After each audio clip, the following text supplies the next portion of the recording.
ಕಿತ್ತಂಡೂರು ವೆಂಕಟರಾವ್ ಅವರ ಸಾರಥ್ಯದಲ್ಲಿ ಮೂಡಿಬರುತ್ತಿರುವ ಪಂಚ್ ಟಿವಿಗೆ ಸ್ವಾಗತ. ಕಾಂಗ್ರೆಸ್ ಮುಖಂಡ ಚಂಜಿಮಲೆ ರಮೇಶ್ ಹುಟ್ಟುಹಬ್ಬ ಸಂಭ್ರಮಾಚರಣೆ. ಜನರ ಅಭಿಮಾನಕ್ಕೆ ಬೆಲೆ ಕಟ್ಟಲಾಗದು. ಚಂಜಿಮಲೆ ರಮೇಶ್.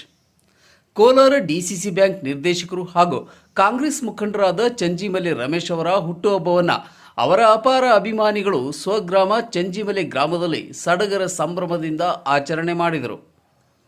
ಇನ್ನು ಇದೇ ಮೊದಲ ಬಾರಿಗೆ ಗ್ರಾಮದಲ್ಲಿ ಅವರ ಅಭಿಮಾನಿಗಳು ಅವರ ಹುಟ್ಟುಹಬ್ಬವನ್ನು ಆಚರಣೆ ಮಾಡಲಾಗಿತ್ತು. ಅಭಿಮಾನಿಗಳು, ಕಾಂಗ್ರೆಸ್ ಕಾರ್ಯಕರ್ತರು ಪಟಾಕಿ ಸಿಡಿಸಿ ಕೇಕ್ ಕತ್ತರಿಸಿ ಎಲ್ಲ ಅಭಿಮಾನಿಗಳಿಗೆ ವಿಶೇಷ ಊಟದ ವ್ಯವಸ್ಥೆಯನ್ನ ಮಾಡಲಾಗಿತ್ತು. ವೇಮಗಲ್ ಹೋಬಳಿ ಹಾಗೂ ಕೋಲಾರ ತಾಲೂಕಿನಿಂದ ಸಾವಿರಾರು ಅಭಿಮಾನಿಗಳು ಆಗಮಿಸಿ ಕಾಂಗ್ರೆಸ್ ಯುವ ಮುಖಂಡರಾದ ಚಂಜಿಮಲೆ ರಮೇಶ್ ಅವರ ಹುಟ್ಟುಹಬ್ಬಕ್ಕೆ ಶುಭಾಶಯ ಕೋರಿದರು. ಜನರಿಂದ ಹುಟ್ಟುಹಬ್ಬದ ಶುಭಾಶಯವನ್ನು ಸ್ವೀಕರಿಸಿದ ಚಂಜಿಮಲೆ ರಮೇಶ್ ಅವರು ಮಾತನಾಡಿ, ಜನರ ಪ್ರೀತಿ ಅಭಿಮಾನಕ್ಕೆ ತಾವು ಆಭಾರಿಯಾಗಿದ್ದು ಜನರ ಸೇವೆಗೆ ತನ್ನನ್ನು ಮತ್ತಷ್ಟು ತೊಡಗಿಸಿಕೊಳ್ಳುವುದಾಗಿ ತಿಳಿಸಿದ್ದಾರೆ. Kittandur Venkatarao, punch TV, Kolar. ಇವತ್ತನೇ ಬರ್ತಾರೆ ಅವರು ನಾವು ಹೇಳೇ ಇಲ್ಲ, ಬಟ್ ಆದರೆ ಕೂಡ ನಾವು ಇವತ್ತು ಸೆಲೆಬ್ರೇಷನ್ ಮಾಡಬೇಕಂದ್ರೆ ನಾವು ವಾಲಂಟಿಯರ್ ಆಗಿ ಬಂದಿದ್ದೀವಿ. ನಮ್ಮ ಫ್ರೆಂಡ್ಸು, ನಮ್ಮ ಸಿಟಿ ಗ್ರಾಮ ಪಂಚಾಯತಿ ಆಗ್ಬೋದು, ನಮ್ಮ ಇಡೀ ಚಂಜಿಮಲೆ ಗ್ರಾಮಸ್ಥರಾಗಿರ್ಬೋದು, ಸರಿ ವಾಲಂಟಿಯರ್ ಆಗಿ ಬಂದು ಇವತ್ತು ಮನಸ್ಫೂರ್ತಿಯಾಗಿ ನಾವು ರಮೇಶ್ ಅಣ್ಣವ್ರಿಗೆ ಮಾಡ್ತಿದ್ವಿ, ಸೆಲೆಬ್ರೇಷನ್ ಮಾಡ್ತಿದ್ವಿ. ಹಾಗಾಗಿ ರಮೇಶ್ ಅಣ್ಣ ಬೇಡ ಅಂದರು, ಆದರೆ ಕೂಡ ನಾವು ಮನಸ್ಫೂರ್ತಿಯಾಗಿ ಬಂದು ಮಾಡ್ತಿದ್ದೀವಿ. ಎಲ್ಲ ಒಗ್ಗಟ್ಟಾಗಿ ಚಂಜಿಮಲೆ ಗ್ರಾಮಸ್ಥರ ಒಗ್ಗಟ್ಟಾಗಿ ಇಡೀ ನಮ್ಮ ಪಂಚಾಯತಿ ಆಗ್ಬೋದು, ಸಿಟಿ ಗ್ರಾಮ ಪಂಚಾಯತಿ ಆಗ್ಬೋದು, ಎಲ್ಲ ಒಗ್ಗಟ್ಟಾಗಿ ಮಾಡ್ತಿದ್ದೀವಿ. ಆ ಥರ ಆಗ್ಬಿಟ್ಟು ಇವಾಗ ಇನ್ನೂ ಇದೇ ಥರ ಮುಂದುವರ್ಸ್ಕೊಂಡು ಹೋಗಿ ಸಮಾಜ ಸೇವೆ, ಇದಕ್ಕಾಗಿ ಇನ್ನೂ ಹಲವಾರು ಸೇವೆಗಳಾಗಿ ರಮೇಶ್ ಅಣ್ಣವ್ರ ಕಾರ್ಯಕ್ರಮಗಳಾಗಲಿ, ನಮ್ಮ MLA ಅವ್ರ ಮುಖಾಂತರ ಎಲ್ಲ ಥರ ಊರಿಗೆ ಬರೋ ಏನಾಗಲಿ ಸೌಕರ್ಯ ಆಗಲಿ ಎಲ್ಲ ಮಾಡಲಿ ಅಂದ್ಕೊಂಡು ನಮ್ಮ ಅಭಿಷಯ ಎಲ್ಲ ಆಗಿ ನಮ್ಮ ಎಲ್ಲ ಅಭಿಪ್ರಾಯ ಮಾಡಿ ಊರಿಂದ ಗ್ರಾಮಸ್ಥರಿಂದ ಅಭಿಪ್ರಾಯ ಮಾಡ್ತೀವಿ. ರಮೇಶ್ ಅಣ್ಣವ್ರಿಗೆ ಒಳ್ಳೆ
ಈ ದಿವಸ ನಂದು 50ನೇ ಹುಟ್ಟುಹಬ್ಬ ಅಂಥೇಳಿ ನನ್ನ ಎಲ್ಲ ಅಭಿಮಾನಿಗಳು, ನಮ್ಮ ಶಿಷ್ಯರು, ನಮ್ಮ ಹುಡುಗರು, ನಮ್ಮ ಫ್ರೆಂಡ್ಸು, ನಮ್ಮ ಹಿರಿಯರು ಎಲ್ಲರೂ ಸೇರಿ ಇವತ್ತು 50ನೇ ಹುಟ್ಟುಹಬ್ಬ ಅಂತ ಮಾಡಿದ್ದಾರೆ. ನನಗೆಲ್ಲ ಇದೆಲ್ಲ ಇಷ್ಟ ಆಗೋದಿಲ್ಲ.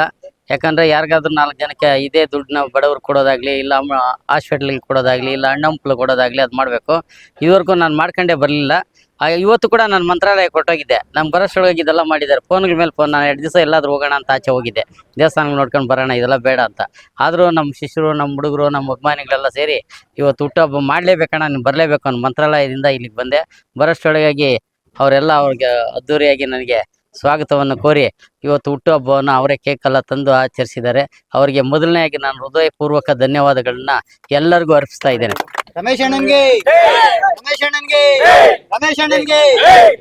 ನಮ್ಮ ಬಾಸ್ ಆದ ರಮೇಶ್ ಅಣ್ಣನವರ 50ನೇ ಹುಟ್ಟುಹಬ್ಬ ಇಂದು ರಮೇಶ್ ಅಣ್ಣ ದೇವಸ್ಥಾನಕ್ಕೆ ಹೋಗಿದ್ದು. ನಾವು ನಿನ್ನೆಯಿಂದ ಎಲ್ಲ ಪ್ಲಾನ್ ಮಾಡಿಕೊಂಡು ಸೀನಣ್ಣವರು, ಗೋಪಾಲ್ ಅಣ್ಣವರು, ಗಿರೀಶ್ ಅಣ್ಣವರು, ಮುರಳಿ ಅಣ್ಣವರು, ಎಲ್ಲರೂ ಸಹ ಊರಿನ ಗ್ರಾಮಸ್ಥರು, ದೇವರಾಜ್ ಅಣ್ಣವರು, ಗುರುಮೂರ್ತಿ ಅಣ್ಣವರು, ಎಲ್ಲರೂ ನಮ್ಮ ಊರಿನವರು, ಸುತ್ತಮುತ್ತಲೂರಿನವರು ಎಲ್ಲರೂ ಸೇರಿ ನಮ್ಮ ಬಾಸ್ ಅವ್ರಿಗೆ ಗೊತ್ತಿಲ್ದಿರ ನಾವೆಲ್ಲ ಬರ್ತ್ಡೇಗೆಲ್ಲ ರೆಡಿ ಮಾಡಿ ಅಣ್ಣನಿಗೆ ಸರ್ಪ್ರೈಸ್ ಕೊಟ್ಟಿದ್ದೀರಿ. ಅದೇ ರೀತಿಯಾಗಿ ಅಣ್ಣನು ಊರಿನಲ್ಲಿ ವಿವಿಧ ಕಾರ್ಯಕ್ರಮಗಳನ್ನು ನೀಡಿ ಎಲ್ರಿಗೂ ಸಹ ಉತ್ತಮವಾದ ಅವ್ರ ಕೈಯಲ್ಲಾದ ಕೊಡುಗೆಯನ್ನು ನೀಡ್ತಾ ಇದ್ದಾರೆ. ಅದೇ ರೀತಿಯಾಗಿ ಮುಂದುವರಿಬೇಕಂತೇಳಿ ಊರಿನ ಗ್ರಾಮಸ್ಥರ ಪರವಾಗಿ ಕೇಳಿಕೊಳ್ತೀನಿ.